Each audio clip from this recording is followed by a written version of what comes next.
En 661, il y a le début du califat omeyyade de Damas. En 800, il y a le couronnement de Charlemagne. En 1214, il y a la bataille de Bouvines. En 1520, il y a le début du règne de Soliman le Magnifique. En 1660, Louis XIV s'installe au château de Versailles.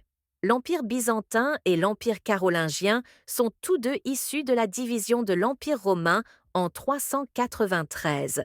L'empereur Justinien règne au VIe siècle et étend par les conquêtes l'Empire byzantin situé en Orient. L'empereur Auguste, plus connu sous le nom de Charlemagne, règne en Occident et fonde l'Empire carolingien. Pépin le Bref fonde la dynastie carolingienne en 751. Il désigne Charlemagne, qui fonde l'Empire carolingien en 800 et fait l'union avec le pape à Rome. C'est le catholicisme. Charlemagne et le pape désignent les missi dominici, les comtes qui permettent de gérer la justice, les impôts et les armées. Ensuite, le pape et Charlemagne désignent aussi les évêques qui veillent au respect de l'ordre dans le diocèse.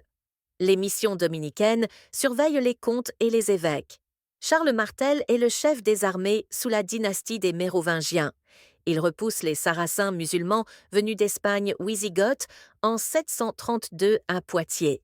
Il devient vice-roi du royaume des Francs et s'allie avec le pape. C'est ainsi que la dynastie des Carolingiens naît. La raison de la rupture entre le pape Léon IX et le patriarche Michel est que le pape a fait des remontrances à Michel. Celui-ci a refusé de reconnaître ses torts, il a refusé l'ambassade envoyée par le pape. Il lui a aussi interdit l'accès aux églises de Constantinople. Dans le schéma, on voit l'Europe carolingienne. Les chrétiens d'Occident ont pour chef religieux le pape, qui est à Rome. Langue et croyances latines.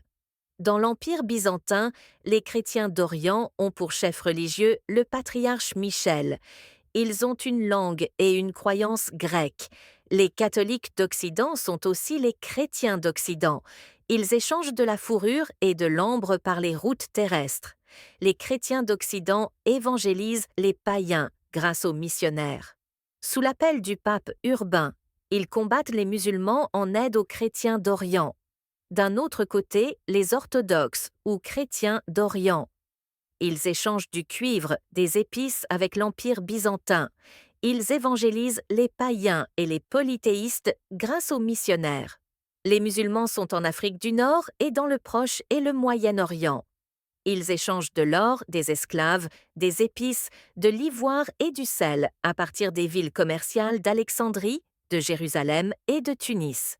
Ils pratiquent également les guerres saintes à travers le djihad.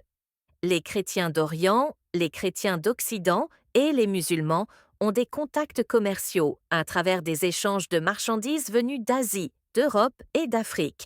Mais ils ont aussi des contacts conflictuels avec les guerres saintes en 1204 et 1453, avec la prise de Constantinople par les Turcs.